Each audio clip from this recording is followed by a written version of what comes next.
everyone. Welcome to LinkedIn Live. I'm always delighted when I get new guests on here and we have an interesting discussion plan. So I want to welcome Rebecca Hastings, who is an amazing recruiter. And we started talking a few months ago, and I absolutely love what she does. And we're going to talk today about sales skills in Scotland. As a quick introduction, because I know there are a couple of people watching who maybe don't know me, I'm Yekemi Otaru. I'm co-founder at Ducaro Limited, based in Aberdeen, and we are a sales enablement consultancy. And we work a lot with companies that have B2B sales functions, and we really help them get enabled and help them achieve their goals for the business. So welcome to Rebecca. Introduce yourself, tell us. Hi, Kemi. Hi, everyone. So I'm Rebecca Hastings. I'm the director and founder of the Lucent Group. We work with technology companies typically, or e-commerce sometimes, high growth companies that are looking to build and scale new functions. We support them by finding their executives, senior managers, and the key hires through headhunting or creating recruitment marketing projects for them. Fantastic. And how long have you been doing that? So I have actually worked in recruitment, I think, for about 18 years now, Wow. which feels like a very long time. And in that time, I have covered loads of different roles. I've always loved recruiting sales roles. I do work on other opportunities as well.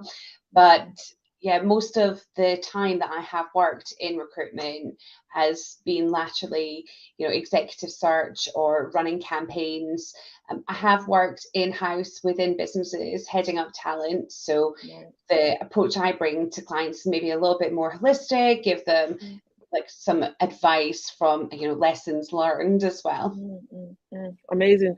Thank you for joining us, Rebecca. I'm really looking forward to our discussion. And to everyone who's watching us at the moment, please feel free to put a comment in the chat. I'd love to know where you're watching us from, what city, what country. And if you are in sales, feel free to put your hand up. We would love to know if you're in sales. If you've got questions for myself or Rebecca as we go along, please feel free to put those questions as well. I'll make sure that we get to as many as we can. So, you know what I like to do, start from the very beginning. So tell us about your career journey and, how did you end up doing what you're doing now? Where did you start from? So it is like many people, mine's just been like a relatively lengthy journey now, but I started my career actually as an accountant working in tax. And about 6 months in, I realized I was wholly unsuited for this because the office was too quiet. I had to break the silence. And the only way I could think of doing this was to offer to make everyone a cup of tea. I think on like cup number 12. I thought, what am I doing? So I went off, went traveling, worked in yachting for a while. When I came back, I actually worked for a technology company in a sales role, but I'd really wanted to work in recruitment. I think that, I could see that was like a real passion for me, the idea of matching people, solving business problems at the same time and having all of the like people interaction. So I started my career in recruitment. Initially, I worked in admin, secretarial recruitment, then accountancy, and quickly moved into technology recruitment. And I have worked in that field ever since. So that would be, I think, technology recruitment at least 13, 14 years ago. And in that time, I'm really lucky to have worked with some amazing candidates and clients. Companies that, have, I've helped build teams that have gone through to really successful exits where, people at all levels have made some money in the business. And, it's been, a real privilege to be part of putting those people in place and seeing the impact that they've had over time. That's the first time I've spoken to a recruiter and really kind of heard in what you were saying, your motivations for being a recruiter, right? Because I think, most people deal with a recruiter when they're looking for a job and it's all about, am I a right fit, sending the CV. But just hearing you talk about how you're actually helping companies solve problems, you're helping them grow, you're helping them usually at a critical point in their journey. And at a critical, I guess it's a critical decision. Who you hire is really critical. So I know you've touched on it a little bit, but what has been some of your biggest motivation? So at times when you've had some kind of challenge with recruitment or with a client or candidate, what's been that thing that's kept you going, around recruitment, that's kept you in this particular industry? I certainly think that motivation has changed over time. There have, I don't know, I certainly wouldn't want to let any clients down. They're spending a lot of money on recruitment. It's a big cost for scaling or growing businesses. So being invested in having, a successful outcome is super important for, reputation and, doing the right thing. I think that what motivates me right now is I see, a huge opportunity within the recruitment and executive search market for people to, adopt new ways of working in their businesses that will create much better candidate and client experiences. So, using proper marketing, working out, using data to create the right messages to go to the right personas, and it means you can turn around projects far more effectively, much faster. There's a cost to not having somebody in a role, not just a cost of hiring people. And I think there's a huge opportunity there to make, a recruiter's role much more consultative, much more advisory, and free up the, time in order for them to focus on them. So I think, leading the way in, creating the way that recruitment should be, I think that it's really hard to get the right person in front of the right company at the right time, but it shouldn't be as hard with all of the tools we have at our disposal now. Yeah. And I know you hire quite varied roles, and you focus on technology companies. What would you say is unique about hiring for sales roles? Because I speak to startups and kind of bigger, SMEs, and hiring, especially that first salesperson, is always a big decision. And when you're at, I guess a turning point in your company where you're maybe trying to enter new markets or launch a new product, and you might be hiring sales or BD people, what do you find is specifically challenging about hiring sales roles within tech? So there's a couple of things. Firstly, I think that confidence in making the right decision is a big challenge. I think that no role will have can have a bigger impact on a company's finances at certain stages, in the way that a sales role can, because it's not just the cost of hiring someone. The cost of a bad hire is even greater, because then you've got the opportunity cost of all the revenue that you're not getting by having the wrong person in place. So having the confidence to actually hire somebody can be really different. So there's definitely different kind of approach to working out what someone really needs, what kind of salesperson is going to work for selling that product to those customers, and then making sure that the clients understand what they're assessing rather than just going on their gut. I think a lot of people go on their gut there. So confidence is one of the key challenges. And then I think, that whole bit where founders are giving up the primary sales role within their business, there is a sense of control, and that's completely understandable. As someone who has a business, I completely appreciate that. But how a founder sells a product is going to be different from how a salesperson does it. It's not a scalable solution, and trying to get people into that mindset where they understand that what works for them might not actually work for everyone else who's joining them moving forwards. So I think those are two of the key challenges. And then in technology, people get hung up on how much the salesperson will understand the product. And there are products that are really technical that require a depth of knowledge in specific areas, but the reality is people can learn a lot, and if you've got technical or pre-sales people who can support the process, it's not always a problem. The salespeople have a specific role within the business, and it's not to know everything. Yeah, no, it's a really good point, and I've written probably three things that you've mentioned that I would like to delve into a little bit more. And I just want to say thank you to everyone who's watching now. We've got maybe a dozen or so people. If you got questions, based on what we're saying, please feel free to put that in the comments, and I will see them and address them. So, gosh, I want to go back to one of the things you said, which affect my kind of industry directly, is this whole idea of the founder's salesperson slash business owner role, right? And how easily founders almost like put their hand up and go, yeah, I'm not the right person to be selling going forward. We need to hire someone into the business. And some of the also thought that founders should be the salespeople in their business. I think there are some people that feel that way. How do you navigate those conversations when you're talking to founders who are maybe looking at sales in their organizations going forward? They're considering hiring a salesperson. They're a little bit worried about letting go of that, because at the end of the day, I think there's this feeling that if you are the founder of the company, then you should be the one selling. Do you have some thoughts around that? Firstly, I actually think that in a startup, everybody is selling whether or not they realize it. Like they are, maybe reposting something on LinkedIn that the founder has written. So everyone is kind of indirectly involved in sales, whether or not they realize it. Yeah. Specifically, I think that the founder is like a founder selling everything is just not scalable. And a lot of the businesses that I worked with, they're venture backs.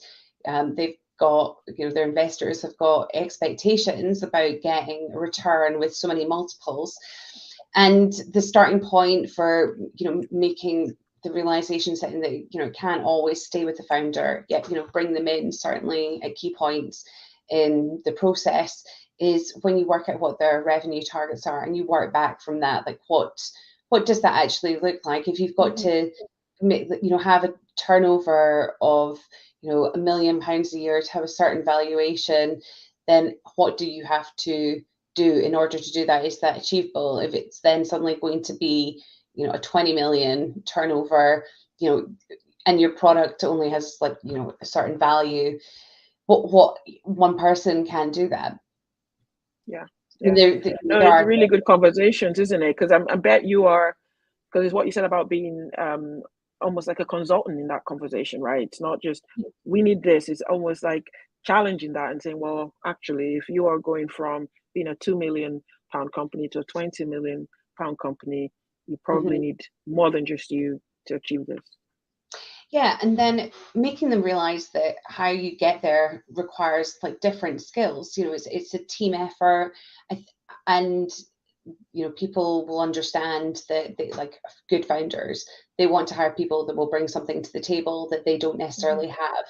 And if you break it down, what people are, what it takes to achieve, say that move from like 1 to 20 million, then it's not just, let's hire X number of salespeople. It's, what kind of marketing support is required? What is the like realistic capacity, for a technical pre-sales person? Do you need more than one of them? Should you outsource your lead generation? Should you like have an inside sales team or SDRs working for you? And then do you need someone who's going to look after your sales operations and your CRM? Yeah, no, those are really, really good questions. And another thing that kind of came to my mind when you were speaking is obviously this whole idea of skills and what skills salespeople actually need.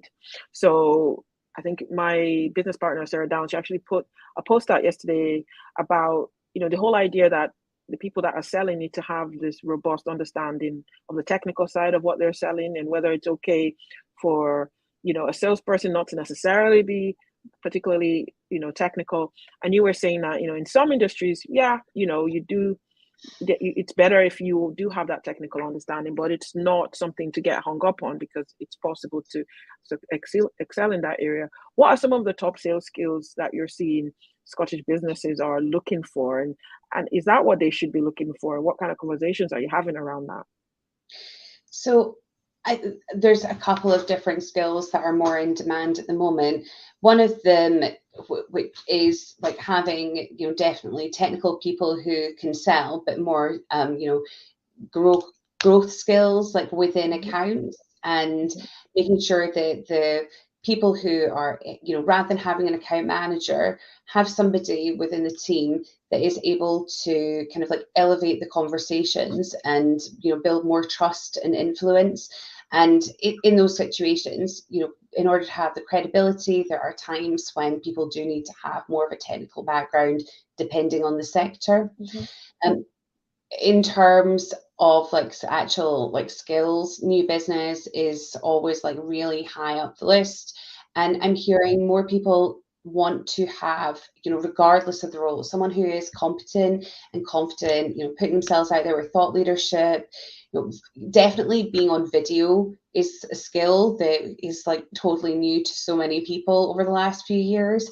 And it's not just like doing a product demo and a presentation, but being able to just interact, like, and build trust and rapport over video is slightly harder, because you have like a bit of cognitive dissonance due to like the delay, the lack of 3 dimensions that our brains are trained to experience.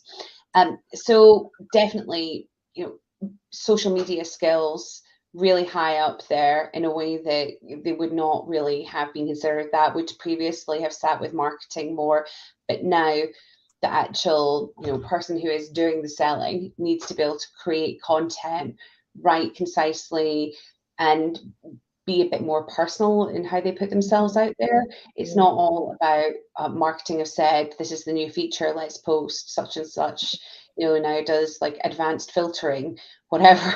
That their people's attention, but we used to see a lot of that 5-10 years ago.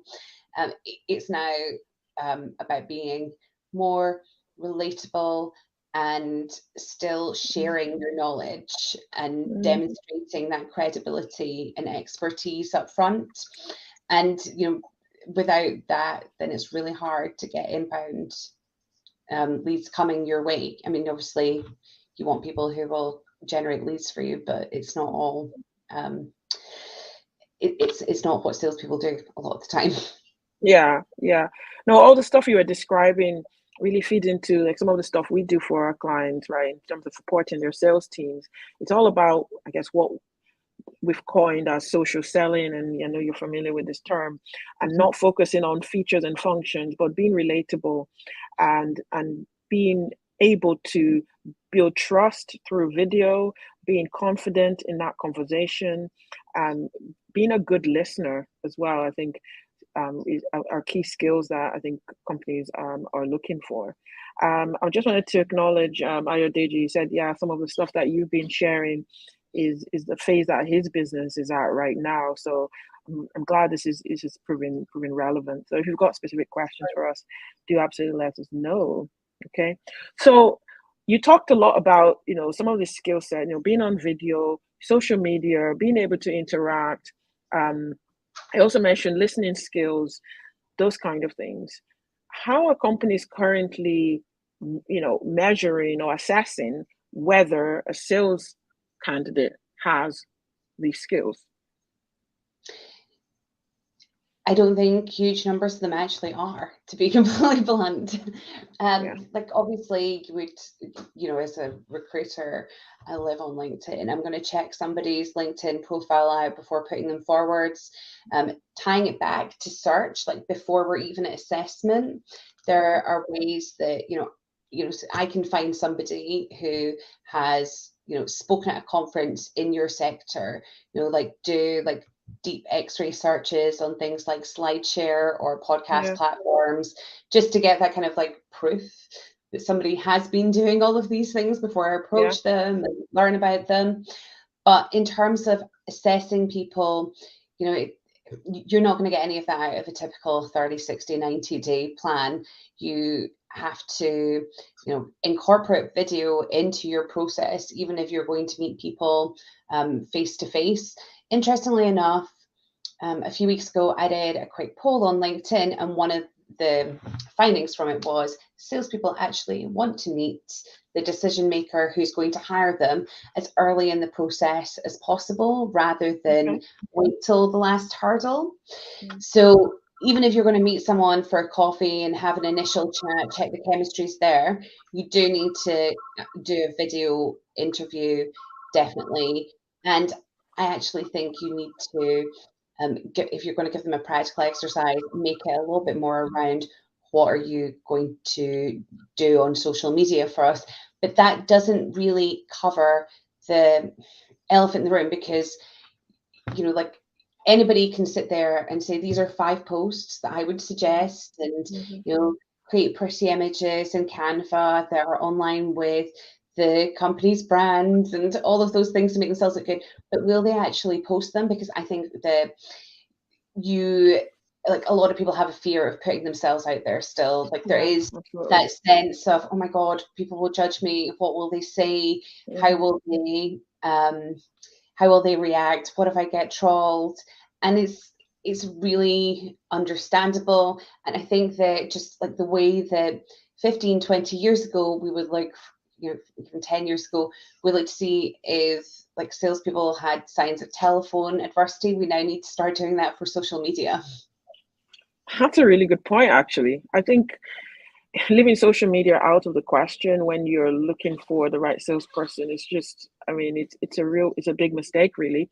We have some data. I mean, we've done our own research, but we also have data from, large organizations like Gartner that show that 80% of, B2B interactions between a buyer and a supplier is going to be on digital channels by 2025. Now, that's not very far from now. That's 2.5 years, maybe less than that.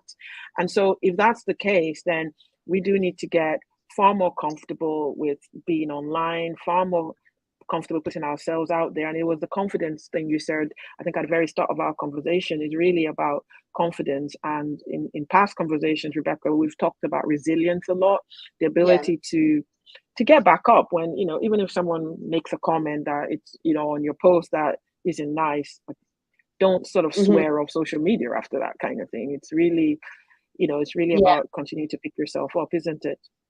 Totally. And that part, you can start to identify if you know how to ask the right interview questions. For years, we've all heard of like competency-based interviews, like tell me about a time, and then as a candidate, you're coached to, give the situation, task, action, result. That actually is just so flawed, because salespeople know what you want to hear. They can give you the answer, with a degree of credibility, even if it's not how they feel. Yeah. So there are other ways that you can structure interview questions and then assess people against that will make it much easier for you to know whether or not that person has the resilience in that situation. So the key to creating those questions is, first of all, to say, tell me about a specific time. You have to make sure that the person's going to be specific. Then throw in an obstacle. Don't ask people about good times in their life, and because then you're never going to learn how resilient they are. And then find out how they dealt with it. And you don't assess them necessarily on, the result was. You want to assess them against how hard they tried, even when things were really tough. And did they go the extra mile? If someone didn't hit their target, but they tried 20 things that seemed sensible, and the odds were stacked against them, that's a bit higher than somebody who says, yeah, I hit my target, but it was a bit easy. Because salespeople change jobs an awful lot. I know we've discussed that. Yeah, I was just going to say the average tenure of a salesperson is 18 months. And that is a really short time, and it's not enough time most times for the salesperson or the company to really get the benefit of what they've invested in that role. And there are a couple of reasons for that. I think from the big company side, some things they could be doing better to support salespeople, and we've talked about that. And also from the salesperson's side as well. I think it's just one of those things in that profession. You go from company to company. I think you get a better salary as you move around as well. It's a bit like banking. When I was leaving school, banking was one where people just went from one bank to the other, and you could, have a better negotiation experience when you move from one bank to the other. It becomes senior banker and then senior executive banker and so on. So yeah, I mean, so sales is crucial. Like you said, it's the backbone of any private company, isn't it? Totally. And we touched on earlier on, that confidence to hire and, what problems high growth companies have in particular. And one of them is performance management. And like performance management actually starts at the point when you create a job description, because any good salesperson is going to want to know what their targets are, what their expectations are, and how they're going to get there, and how they're going to get rewarded before they even consider applying for your company. If they're not asking those questions, then they're not most likely to be serious about doing the work, or they're not engaged. So by working that out from the start, then it's much easier to know whether or not someone is being successful along the way. And do you need to have those conversations earlier, because you're just compounding the cost of a bad hire by keeping somebody in your business longer. But then equally, the value in that conversation is also like, well, if you're going to expect this much of somebody, you need to pay them this, or you need to give them this kind of support, especially if you're transitioning away from founder sales. They might not realize that you're going to need to, create a completely new playbook. Maybe the founders just run it all out of like some spreadsheet in Google Docs, and they've not got a CRM. They're not using HubSpot. You don't know. So being really clear about that up front makes a huge difference. Yeah, no, thanks for that, Rebecca. If you're interested in any of the things that we're speaking about, because there are a couple of things there that between Rebecca and I, we can give you resources and we can support you. So for instance, if you are a salesperson or you've got a sales team and you're thinking that this whole video and using social media to be relatable, and like Jock said, people buy from people. So it's really about making sure that you're connecting with your audience. If that's an area that you're looking to improve, or you've got a team that is looking to improve, I've just put a link in the chat to our next social selling program. It'll be online and it's in November. So if you check out that link, then we can, you get more information through that link, and feel free to message me about it. If you're looking to recruit salespeople or anyone actually within your technology company over the next few weeks and months, Rebecca is happy to chat you through what your business goals are and how recruitment can support you to achieve those goals. So I just want to say that quickly. And if you've got any other questions around that, let me know.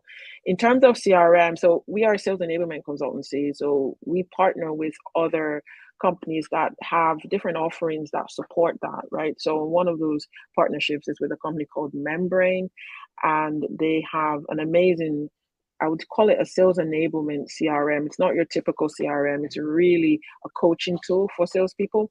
So if you're wanting to learn more about that, again, feel free to comment or just send me a message through the chat. So I had a couple more questions for you, Rebecca. So with all the work you've done, I mean, you've worked, so many years in recruitment. You've seen salespeople come and go.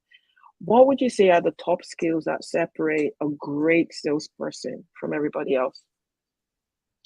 So I think that you need to be smart, and I don't mean like book smart, but you need to be able to grasp concepts quickly and think on your feet. That's something which salespeople aren't often given credit for. You do need to be intelligent to be great at this. I think having like a really high level of emotional intelligence is going to help somebody build trust, build rapport, and make sure that their emotions don't get the better of them throughout the sales process. We've all been there where maybe our perception has taken over or something like that, and you can lose a sale because of that. I think that definitely resilience is like the top attribute beyond those that I think somebody needs to have, because you're going to get more rejection than you are successes most of the time. I think that's the main thing that puts people off. I mean, I have to be honest, put my hand up. I avoided sales for most of my career. Every time someone tried to put me in sales, oh, you're good with people, go into sales. It's like, but at the end of the day, I found that I feel like the world is separated into two people, like people that can sell and people that can't. And if you're if you're running a business, there's so many opportunities to improve those skills, because you can learn all this stuff, and you can identify where you might have gaps, and it does make you more successful if you are able to not just selling items, but selling yourself, selling your idea, selling your vision, right? So I think that's really, really important. We've got a data-driven tool that we use to assess salespeople. So they could be candidates that are going for sales jobs, and the focus is on sales competency. And if you've got an existing sales team, we do an evaluation where we can understand what the gaps and opportunities are within that team, and then sort of help you close those gaps, whether it's through training, or yourself, someone like Rebecca can help recruit if there's a gap there that really needs someone to come in and fill it. So that's important to remember. If you do need support and help, I think you know where to go for that. You know that you can come to Rebecca or myself. There's a question on here, and I wonder if you can answer it. I think what Ayodeji wants to know is, typically in Scotland, how are salespeople what's the sort of compensation package, and what's the perception of salespeople? I think it's a really good question. I think I said this to you the other day when we spoke, that sometimes people see salespeople as maybe not that important, or just a department people go to when something else didn't work out. What's been your experience around this? So the compensation obviously depends on the role and the company and the sector, but typically, for say for example SDR roles, the bonuses for those have gone up over the last 18 months from what I've observed, in that maybe they would only have been 15% of the total comp before. Now will expect maybe it's 25% plus their value to the process increased. So basics for that can vary massively depending on the company, but typically at the lower end I would say you're looking at 25 to 35,000 for business development. New business roles, again, it massively will depend on the sector. There are some areas where people may get a basic of 30,000 and others 100,000 for depending on what it is they're going to be doing. But in terms of overall compensation, then the companies that are really attracting the best people are looking at double OTE for their BDMs. So at least in that space. Where Scotland, it depends on the sector that you're in. But I think for sales leadership, sometimes our compensation can fall short of London, in particular at the kind of sales director end of the scale, or for C-suite. But hopefully that will start to improve for candidates as remote work has become more and more norm. And I think historically people in Scotland did tend to get paid less than London, because they're still, for a lot of companies, going to have to go down to London quite frequently in order to make pitches and do sales. So there was always a cost scene, or London companies thought, well, I'll pay them less because they're in Scotland. I think that's starting to disappear to a certain extent. A good salesperson, doesn't really matter where they are, as long as they're willing to go to the client as and when needed, is worth just as much. Doesn't really matter what postcode they live in. So I don't know if that answers Ayodeji's question, but if he wants to get in touch with me about specific opportunities and specific benchmarking, or anyone else listening does, then more than happy to get some data together. Fantastic. I know Ayodeji is moving to Edinburgh, so I think that's where his questions are coming from. So feel free to get in touch with Rebecca. She'll be delighted to respond to your questions. So what is the future of sales? Based on the work you've been doing, what's the mindset of companies over the next kind of 12 months? What are we seeing? So in terms of the future of sales recruitment, I would say candidates should be given more transparency. There's always been a little bit of smoke and mirrors around compensation when you're not every company wants their sales salary and bonus and benefits out there But I think with the reality is with sites like Glassdoor having so much information, actually you're better just to be really upfront with people and give them, you need to approach people with something a bit more compelling and thought out. Candidates are definitely looking for remote work where possible in sales. They don't, some, I think earlier stage candidates, they do want to go in and have like some hybrid mix, but there's definitely remote work is here to stay. Businesses need to be more transparent with candidates about what they are offering. And I think that they also need to be cognizant that, like even if the economy tightens up, we've changed from the last recession, 2008, 2009, where candidates, they really only asked me about what's the salary, what's the bonus, what's the notice period, what's the target, where is it located. Now there's like a million other questions on top of that. What's the culture? What are the tools? What's the budget? Where will I go? Who will I work with? Tell me about what that person's like to work for. Can you share some case studies with me? People expect so much more information before they'll make a decision about whether or not a role is right for them. Businesses need to be prepared for that and ready to see that as an opportunity. In terms of sales, I think there's always going to be a place for people and human interaction. Automation's really going to continue to take hold and change the role of a salesperson, but you just need to be really happy to put yourself out there in new ways if you're not already doing that. Yeah. No, thank you. That's really great advice for anyone listening that is kind of, in sales or thinking about being in sales, or you're looking to recruit, right? If you're a business owner and you're looking to recruit a business leader, I think all these questions are great. And I've always felt that there's not enough support for salespeople just in general when you compare it to marketing, for instance.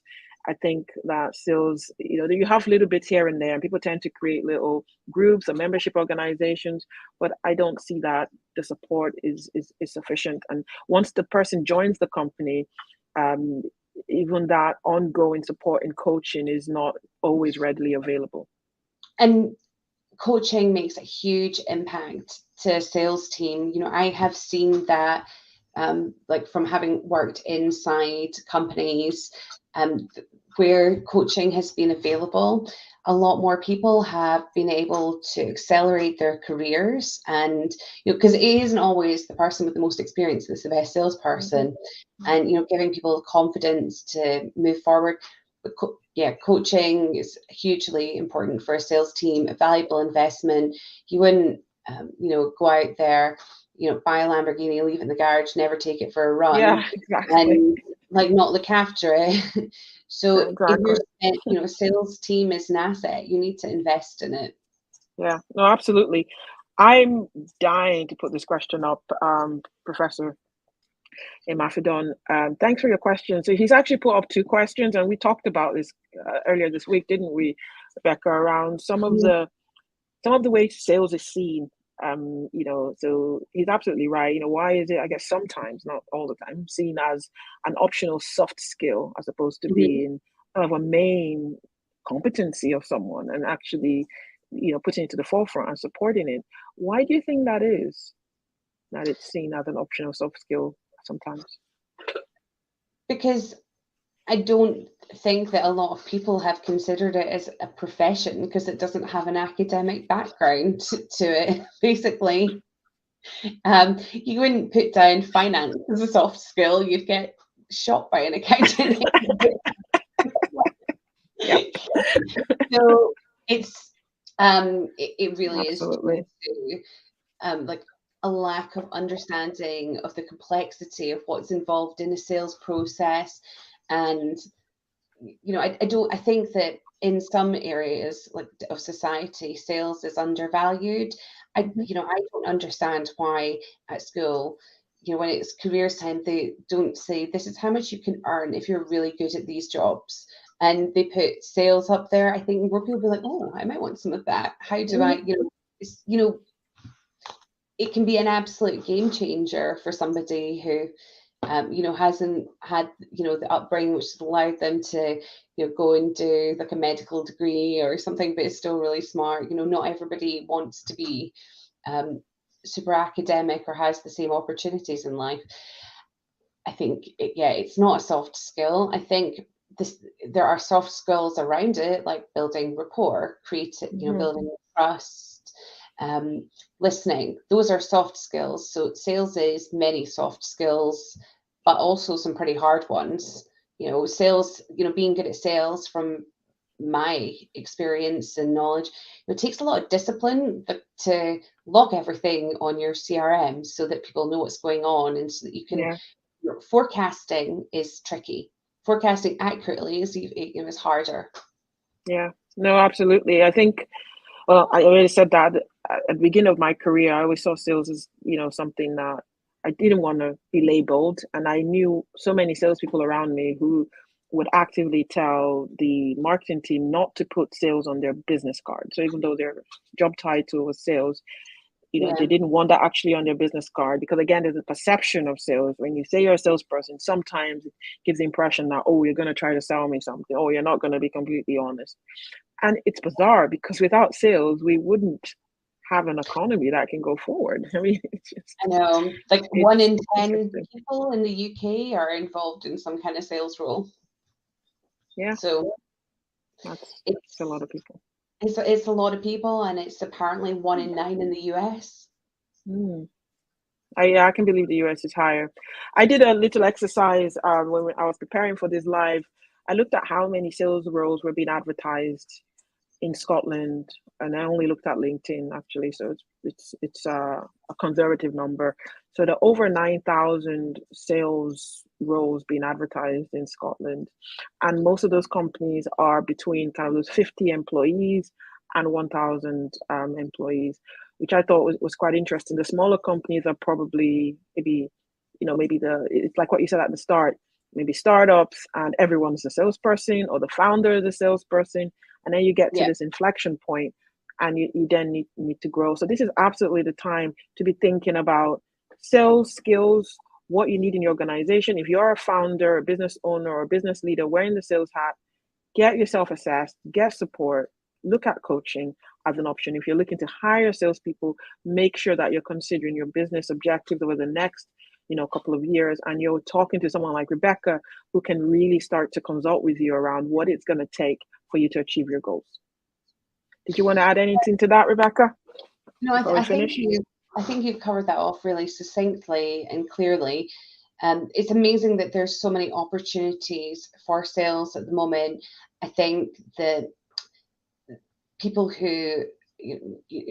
are like more open to people entering sales from other careers just now, certainly in earlier stage roles. And I also think that even at the senior end, you know, going back to what I said about, you know, almost like consultative selling into large accounts, you know, if you're technical and you want to move into a sales role, there is an opportunity for you. Yeah, absolutely. And don't worry about not knowing everything. You can get support. You know, like you were saying, your experience when there's been coaching within an organization, it's made such a difference. I've benefited definitely from coaching, and I'm still learning. I still get scared making a sales call or approaching someone, but the point is to push through that and still do it anyway. That's really the point. Yeah, definitely. And also, you know, make sure that you are visible online in, you know, in the right kind of ways. I think that that's something which can really help candidates set themselves apart if they are looking for a new opportunity. You know, make sure that it's not enough now just to have like a professional looking LinkedIn profile. Make sure that you're talking about stuff that's relevant, you're contributing to other people's discussions, you're maybe posting some original content, or you might just not get a look in for some jobs now. Yeah. Well, I'm suspicious of anyone who doesn't have a LinkedIn profile. Like, I always check people out after I meet them, or if I'm going to meet them. And if I can't find them on LinkedIn, I'm going, are they real? Do they actually exist? And I'm sure recruiters and hiring managers are doing that all the time as well. Yeah, it is. And I, it's in the way that I would be like suspicious of a recruiter that didn't have a LinkedIn profile to a certain extent. But there are still some people who believe that it is, LinkedIn is a distraction, but actually, Yeah, it's yeah. a necessary business platform now. I feel like that could be another live. Is LinkedIn a distraction? Yes, we can definitely chat about that. Listen, it's been really good to chat to you, Rebecca. I've learned so much. Thank And thank you. you for everyone who's joined us. If you're watching now or if you're watching this back later, I really appreciate it. If you've got other questions or comments, do feel free to keep putting them on, and Rebecca and I will see them and get back to you. Thanks, everyone. Thanks so much, Rebecca. Thank you. Bye. It's been wonderful. And happy to answer any other questions offline if people want to message me. Fantastic. Have a great day, everyone. Bye.